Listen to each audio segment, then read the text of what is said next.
بسم الله والحمد لله والصلاة والسلام على رسول الله. إخواني وأخواتي، السلام عليكم ورحمة الله وبركاته. مساكم الله بالخير وحياكم الله. الحلقات عن المرأة بفضل الله تعالى لها قبول طيب ولها تأثير كبير، وباستمرار أسمع قصصا عن تأثر كثير من الإخوة والأخوات بهذه الحلقات بفضل الله تعالى. لكن طبعا الخلاف طبيعة بشرية لا يخلو الأمر، وهناك بعض الإخوة الذين اعترضوا بشكل خاص أكثر شيء على الحلقة الأخيرة، ألا وهي الحلقة المتعلقة بالقوامة تحت عنوان أنا حرة. طيب، لاحظت يعني بعض الإخوة نشروا اعتراضات، وكثير منها كان بأسلوب طيب وجميل، يقولون يعني دكتور إياد استفدنا من سلاسله وهذه الحلقات عن المرأة مفيدة، ولكن وبعدها بيسردوا بعض الملاحظات. بداية إخواني أقول شيء جميل وطيب وأثني عليه أن يكون هناك مناصحة، وأن هؤلاء الإخوة يدافعون عما يرونه حقا، وجميل ومهم جدا ألا يكون هناك تعلق بالأشخاص، وجميل أنه نفرز نقول لا والله هذا الكلام أصاب فيه إياد وهذا الكلام أرى أن إيادا أخطأ فيه، هذا كله جميل وأنا أشجعه وأحض عليه. لكن الذي أطالب الإخوة به هو أن يكون هذا النقد علميا. لذلك في هذا البث المباشر ما حنطول عليكم إن شاء الله، دعونا نناقش مدى علمية هذه الاعتراضات. الذي اعترض على ما جاء في الحلقة ممكن يعني بعد استقصاء للاعتراضات، هؤلاء الإخوة يعترضون لأحد ثلاثة أسباب. البعض يعتبر أن ما قلته في هذه الحلقة بعضه خطأ، أو أنني أتتبع الآراء الشاذة. فمنهم من يقول إياد يأتي بقول متأخري المالكية في القصاص من الرجل الذي يضرب امرأته مثلا بغير حق، أو إياد في حلقة القوامة يعني يضع شروطا للقوامة، وهذه الشروط من أين جاء بها؟ ليس عليها دليل. فيظنون أنني أقول كلاما بلا دليل أو أتتبع شواذ الآراء عند الفقهاء. البعض الآخر يعتقد أني غير ملم بالواقع، يقول يا أخي النساء عندهن مبالغة في المظلومية، ولا ينبغي أن نركز على حالات شاذة من ظلم للرجال. هذه الحالات الشاذة يعني تضخم زيادة عن اللزوم وأعطيت حجما أكثر بكثير من حجمها، وبالتالي ينبغي ألا تركز عليه. فيظنون أنني غير مدرك للواقع بشكل كاف. والبعض الآخر يقولون أن كلامي سيساء استخدامه. يا إياد كلامك ممكن يكون صح، لكن سيفهم بطريقة خاطئة، وبعض النساء ممكن تصير تعصي زوجها في المعروف وتترك الحجاب الشرعي وتروح وتيجي وين ما بدها وتقول أنت قصرت معي وليس لك قوامة. طيب، أود أن أقول يا كرام، أنا ماخذ بعين الاعتبار هذه النقاط كلها، والذي يقول هذا الكلام لا يعلم حجم الجهد المبذول في هذه الحلقات.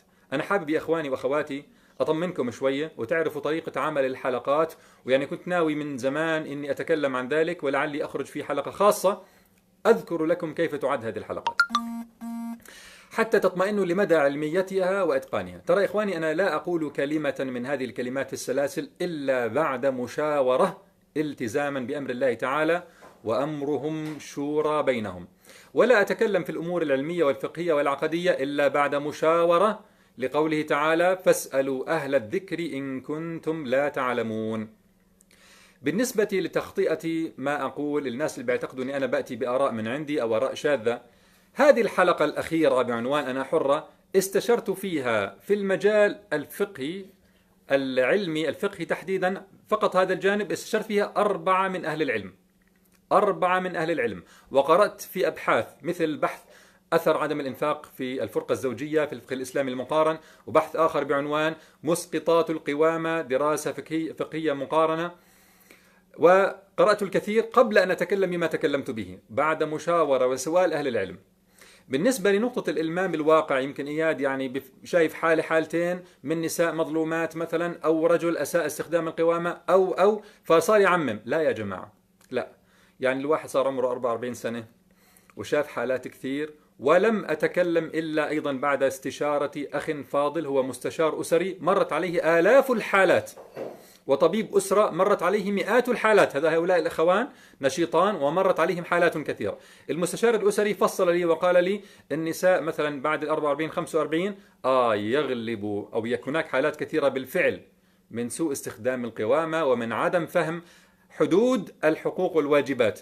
قبل هذا السن النساء الشابات الفتيات بالفعل لا، في حالة من النسوية والتأله أكثر من النساء المتقدمات أو اللي أكبر سنا.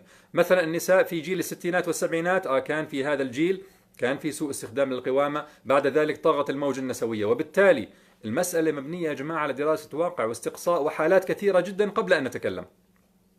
بالنسبة لوقع الكلام في النفوس، الإخوة اللي بيقولوا كلاما قد يكون صح ولكن أثره في النفس خطأ وسوف يساء استخدامه، ترى يا جماعة أنا استشرت في هذه الحلقة على الأقل ما يحضرني الآن 6 إخوة وأخوات ليسوا من أصحاب العلم الشرعي لكن عندهم نظرة، ما هم ماش علماء لكن عندهم نظرة وعندهم حكمة.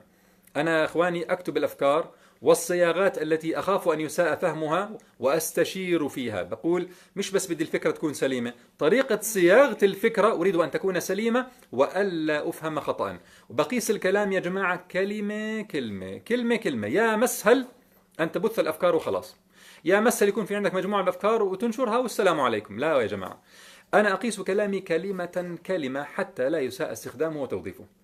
فالذي يقول إياد يصيب ويخطئ صحيح 100% طبعا، بشر ولست معصوما، لكن ما ينشره العبد الفقير ليس رأيه الشخصي، بل هناك تدقيق ومراجعة واستشارات موسعة.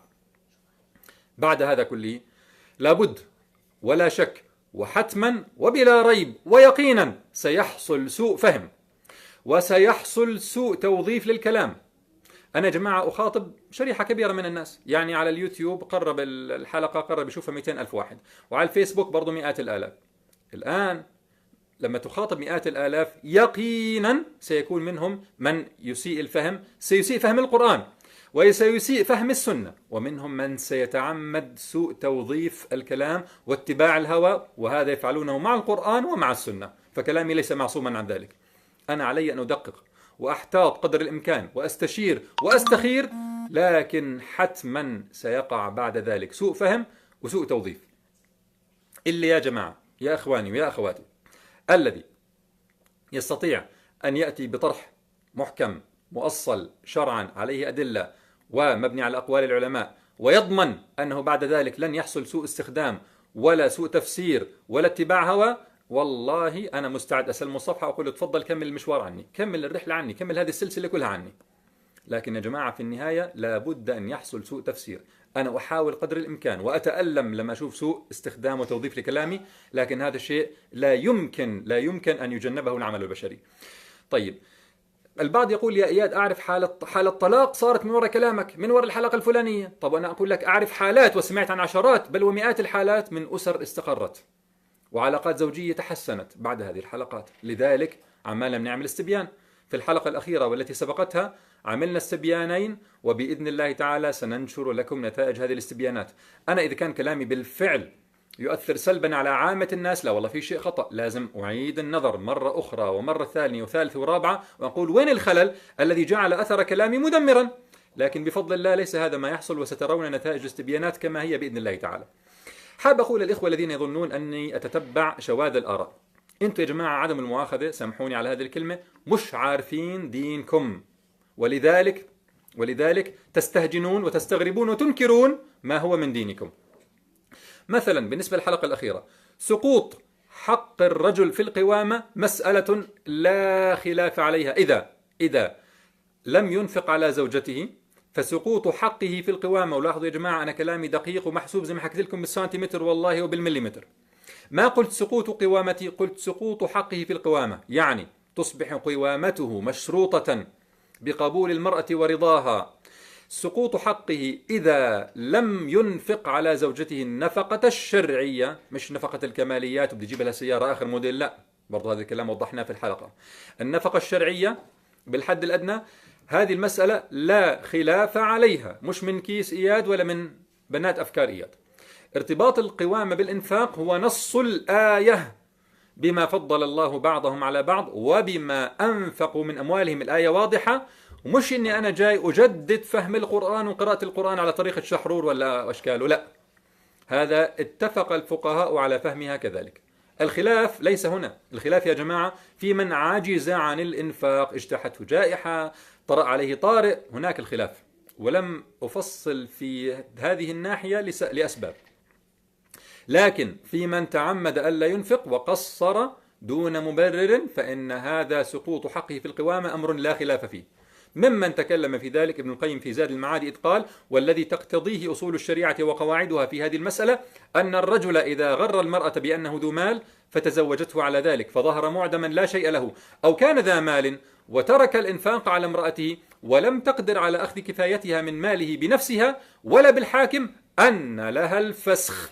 أن لها يعني أن تفسخ العقد، أن لها الفسخ، تفسخ عقد الزواج. فيما يتعلق مثلا بحلقة الضرب، أحد الإخوة يقول يعني إياد بيذهب ويأتي بآراء لمتأخري المالكية في أن المرأة لها أن يقتص من زوجها إذا ضربها بغير حق وبالغ في ضربها، وما عاد ضرب تأديب بالطريقة التي تكلمنا عنها، لا أصبح ضربا همجيا. يأتي بآراء لمتأخري المالكية. لا يا أخي معلش اسمح لي أقول لك أنت لا تعرف دينك، سامحني. مثلا في الإنصاف وهو من كتب الحنابلة قال: ونقل أبو طالب: لا قصاص بين المرأة وزوجها في أدب يؤدبها به، فإن اعتدى أو جرح أو كسر يقتص لها منه. هذا من كلام مش متأخر المالكية، هذا من كلام الحنابلة. للشافعية قال في أسنى المطالب من كتب الشافعية: يضمن كذلك زوج ومعلم وأب وأم ونحوها بتعزيرهم للزوجة والصغير ونحوه، وإن أذن الأب فيه للمعلم، فإن أسرف المعزر وظهر منه قصد القتل بأن ضربه بما يقتل غالبا فالقصاص يلزمه. وقال الدردير المالكي في شرح الكبير: ولا يجوز الضرب المبرح ولو علم أنها لا تترك النشوز إلا به، فإن وقع لها فلها التطليق عليه والقصاص. ابن حزم في المحلى قال: فصح أنه إن اعتدى عليها بغير حق فالقصاص عليه. أنا بجيب لك أقوال الحنابلة والشافعية والمالكية وابن حزم الظاهري، هذا فيما وقفت عليه واطلعت عليه، والله أعلم إذا كان في كمان نقولات أخرى، قد تكون نقولات أخرى كثيرة. فلا تظن يا أخي أنني آتي بآراء شاذة حتى الكلام يعجب أخواتنا النساء. لا لا يا جماعة، سامحوني يا من تقولون هذا الكلام، أنتم اللي مش عارفين دينكم. أنا يا جماعة ليس من منهجي ولا من طريقتي أن أجامل أحدا حتى يعجب بالإسلام، ليس من منهجي ولا من طريقتي أن أعدل في الإسلام حتى يقتنع الناس. لا لا، هذا ليس من أسلوبي أبدا. أنا قناعتي الراسخة منذ الصغر ولله الحمد، هذا مما من الله به علي. قناعتي الراسخة أن الإسلام جميل كما هو، الإسلام جميل كما أنزله الله، مش بحاجة أعمل له مكياج ولا قصقصات ولا تعديلات ولا طعج ولي وتثنية حتى يناسب أهواء الناس، وإنما كل وظيفتي أن آتي بالإسلام كما هو ونقيه من الشوائب التي علقت به حقا، وأقول للناس بعد ذلك: أعجبكم دين ربكم؟ والله هنيئا لكم سلامة فطرتكم. لم يعجبكم قال الله وقال رسوله؟ إذا اتهموا أنفسكم واعلموا أن أهواءكم تحكمكم. هذا منهجي بفضل الله تعالى. لما يا إخواننا تكلمت في خرافة التطور اعترض علي إخوة فضلاء كثيرون، ما بتكلم عن ناس عاديين ما لهمش في العمل الإسلامي أو في الملف الإلحادي، بل إخوة يعملون في الملف الإلحادي. اعترض علي كثيرون: يا إياد بلاش ضلك تحكي خرافة الإلحاد، وبلاش ضلك تسخف في ريتشارد دوكنز وتستهزئ بهم بهذه الطريقة، سوف تنفر من يمكن أن نستميلهم. كنت أقول لهم: لن أجامل في دين الله، ولن أقول عن خرافة سخيفة ونكتة لا قيمة لها أنها نظرية، ولن أتكلم عنها وكأنها شيء علمي يعني قابل للنظر والتفحص، بل هي خرافة، وسأثبت علميا أنها خرافة ومن الحلقة الأولى، ولن أجامل في ذلك. وهؤلاء الذين سوف ينفرون، والله أنا أعز علي أن ينفروا، يعز علي أن ينفروا، وأحب أن يأتوا إلى الإسلام، وأحب أن يقتنعوا ببطلان هذه الخرافة، لكن لن أجامل في سبيل ذلك وأقول عنها نظرية وكأنها شيء محترم، وأقول عن من يعتنقها أنهم علماء، بل هم جهلاء. وكنت أؤكد يا كرام أنني لم أقول عنها خرافة وأتكلم عنها بهذا التسخيف الذي تستحقه، لأن هي مسخرة. أنا لا أتمسخر، هي بحد ذاتها مسخرة. أنني بهذا أريد أن أبث العزة في نفوس المسلمين ليعلموا أن هناك علما وهناك علم زائف، وأن العلم الزائف باطل يدمغه الله بالحق. فيا جماعة أنا لم أكون مقتنع أنه هذا باطل لن أجامل فيه، ولما أكون بدي أجتذب أناس إلى الحق الذي أراه حقا لن أقصقص في الإسلام، ولن آتي بشواذ الآراء حتى أجلبه لما أراه حقا، بل أعرض الإسلام كما أقتنع أن الله عز وجل أنزله بعد استشارة واستخارة وسؤال أهل الذكر. فلذلك يا كرام ما فعله كثير من الإخوة المعترضين على حلقة أنا حرة، الحلقة المتعلقة بالقوامة، يقع واحد من 4 أشياء. نختم بهذا الكلام. الإخوة اللي اعترضوا إما أنهم ردوا على شيء لم أقله، تعرفوا اللي بسموها مغالطة رجل القش، أنه نازل يطحن ويحارب ويهاجم ويجيب أدلة ويرد وأحاديث وآيات. أنت بترد على مين؟ على إياد. طب إياد قال هذا الكلام؟ لا والله ما قال هذا الكلام. الذي يقول لا تسقط القوامة إن لم يعاملها بالمعروف، كيف تقول تسقط؟ أنا حكيت تسقط القوامة إن لم يعاملها بالمعروف أو أساء إليها؟ هل قلت ذلك؟ أنا قلت إذا لم ينفق عليها وهو قادر سقط حقه في القوامة. في فرق بين العبارتين؟ والله في فرق. الذي لا يستطيع أن يفرق بينهما فليعيد العبارة مرة ومرتين وثلاثة وليسأل عالما حتى يساعده. البعض يقول لا، بل الذكر أفضل من الأنثى. هل أنا ناقشت هذا الموضوع سلبا أو إيجابا؟ أنا لم أتكلم عن مفاضلة الذكر مع الأنثى بإطلاق، ولكن قلت الله عز وجل فضل الرجال على النساء بأمور وأحكام ومهام وخلقة وخواص، وفضل النساء على الرجال في مقابل ذلك بأحكام ومهام وخواص وخلقة وما إلى ذلك.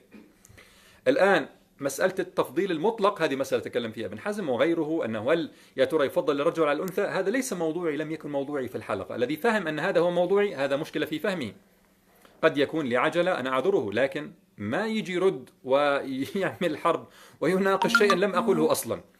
البعض الآخر قلت إذن أول شيء بعض الإخوة ناقش شيئا لم أقله، صار يرد على واحد آخر شخص في ذهنه غير إياد. البعض الآخر يعيدون مبادئ ذكرتها وأكدت عليها وكأنني قلت بخلافها.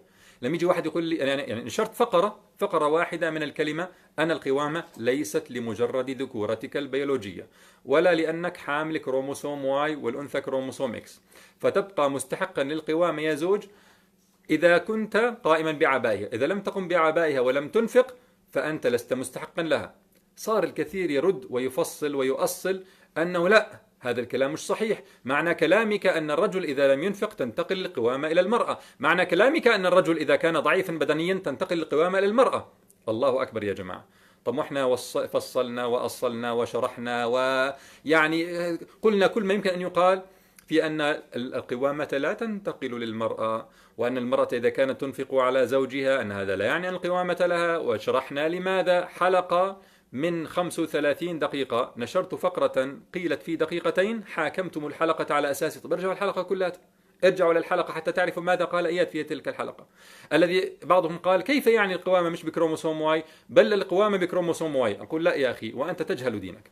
القوامة ليست بكروموسوم واي، ولا يعني كلامي أن المرأة يمكن أن تحمل القوامة، ولكن ليس لمجرد ذكورتك البيولوجية تكون مستحقا للقوامة، بل بما فضل الله بعضهم على بعض وبما أنفقوا من أموالهم. وأنا بهذا أتعمد أن أحارب فكرا باطلا يعتنقه بعض الرجال، أنه لو جلس في بيته وأنفق ماله على دخانه ولما ينحكى له روح جيب لنا رطة خبز، الدنيا برد ما بدي أطلع، لما يخلص الدخان في نص الليل بيطلع ومش مستعد يقوم بأعباء العائلة، ومع ذلك يعتقد أنه عشان التستوستيرون اللي عنده والكروموسوم واي اللي عنده أصبح هو القيم على البيت. لا، هذا فكر باطل ليس من الإسلام في شيء، والذي يقول بخلاف ذلك يجهل دينه. وسامحوني أن أقول هذا الكلام. البعض قلنا طائفتين، المجموعة الثالثة اللي ردوا على الكلام يؤكدون على أمور هي باطلة شرعا، ويحسبون أن إيادا جاء بشيء من بنات أفكاره. وقد بينت لكم يا كرام أن كثيرا منا معاشر الرجال والنساء نجهل ديننا للأسف الشديد، فلنراجع ديننا قبل أن ننكر ما نجهله. رابعا، بعض الإخوة يطالبونني بتبيان أمور بينتها وسأبينها بإذن الله تعالى. يعني أحد الإخوة مؤدب الله يكرمه ويجزيه الخير، وأنا مش قضيتي يكون مؤدب، ولا ترى مسألة المشيخة لا أحبها، لا أحب أن أقول تكلم مع أهل العلم، أنا لست من أهل العلم، أنا إنسان مسكين حالتي حالتكم، ولكن نحاول أن نستشير ونستخير، ولا أتكلم إلا في المقدار الذي أعلمه بفضل الله تعالى. لكن مع ذلك أقول بعض الإخوة يعني رد بأدب، لكن قال يعني يا دكتور إياد كان ينبغي لك أن تركز مع المرأة على مبدأ التسليم، عليك أن تحارب التأله الموجود عند بعض النساء، لماذا لا تذكر حق الزوج على الزوجة؟ بالله عليك يا شيخ الله يكرمك ويهديك. طب أنا إيش كنت أسوي في حلقة المرأة المتألهة اللي كنا مسمينها سوبر وومن؟ ألم نتكلم بالتفصيل اللي إن شاء الله ما كان ممل، بالتفصيل الممتع؟ ألم نتكلم بالتفصيل عن ظاهرة تأله الإنسان وظاهرة تأله المرأة في الغرب، وتقليد بعض النساء في العالم الإسلامي للتأله عند النساء في الغرب، وظاهرة الاعتراض والإعراض والانتقائية والتأول، وأنه لابد أن يكون هناك تسليم لله سبحانه وتعالى. طب وإحنا شرحنا هذا الكلام في حلقات مطولة في سلسلة المرأة وخارج سلسلة المرأة. تتوقعون يا كرام كل ما بدي أتكلم عن جزئية آجي أستدعي كل هذه الجزئيات وكل هذه التفاصيل مرة أخرى؟ طب هي الحلقة حلقة أنا حرة، مع الاختصار والاعتصار الشديدين، ومع أني أزلت أشياء كثيرة وأفكار أساسية كثيرة، طلعت 35 دقيقة. وكثير من الناس بتطلع 35 دقيقة أوف خلاص بشوفها بعدين. فيا كرام لابد، يعني أنا ما بيزبط معي نهائيا لما أجي بدي أناقش موضوع ضخم مثل موضوع المرأة، لابد أني أفصل وأني أفرز النقاط عن بعضها. في حلقة بتكلم عن مبدأ التأله، مبدأ التسليم، في حلقة أخرى بتكلم عن القوامة، في حلقة ثالثة عن ضرب المرأة وما إلى ذلك. غير هيك مستحيل نمشي، مستحيل أني في حلقة واحدة أحيط بالموضوع من كل جوانبه. فأنا يا كرام، يا من يقول لماذا لم تتكلم عن كذا وكذا، هذه الأشياء تتكلمون عنها إما أني ذكرتها بالتفصيل في حلقات سابقة، وإما أنها ستأتي في حلقات قادمة إن شاء الله تعالى، وسأتكلم عن طاعة الزوج في سياقها المناسب في الحلقة القادمة أو بعد القادمة بإذن الله تعالى. اللي بيقول إلى أن تذكرها سيساء الفهم، أرجع وأقول هذا ليس في يدي، لابد ولا شك أن يقع هذا مع أي عمل بشري، ولا بد أن نجزي الأفكار كما ذكرت لكم. لان يا كرام، بعد هذا أعيد وأؤكد، أنا بشر أخطئ وأصيب، لكن هذا الجهد ليس جهدي وحدي، أستشير وأستخير وأسأل أهل الذكر ويقرونني على الأفكار، وننضج الحلقة كثيرا قبل أن أخرجها. ولذلك أنا أطلب من الإخوة قبل أن يتعجلوا وينتقدوا أن يتريثوا ويتمهلوا ويعرفوا ما الذي قاله إياد، ولما يأتوا بشيء دليل واضح خلاف ما قاله العبد الفقير على العين والرأس. أما بخلاف ذلك فبصراحة يا جماعة تشغلونني في معارك جانبية. بصير بدي أبين لهذا الأخ أنه يا أخي روح شوف الحلقة الفلانية، أبين الأخ الآخر طب يا أخي وأنا رديت في نفس الحلقة بينت هذه النقطة. بنضيع وقتنا بهذه الطريقة، لا نتقدم إلى الأمام. يعلم الله الجهد الذي يبذل في هذه الحلقات وسط انشغالات كثيرة مهنية واجتماعية كثيرة أخرى، ومع ذلك أتعمد أن أحكم الحلقة وأتقنها قدر الإمكان قبل أن أخرجها. فرجاء اللي بده يتكلم عليها يتكلم، الله يجزيكم الخير، وانصحوني وخطئوني على العين والراس من فوق كمان، لكن بعلم. الله يكرمكم ويجزيكم الخير ويتقبل منا ومنكم، وأسأل الله العظيم رب العرش العظيم أن يهدينا جميعا ويهدي بنا، وألا يفتننا وألا يفتن بنا. والسلام عليكم ورحمة الله.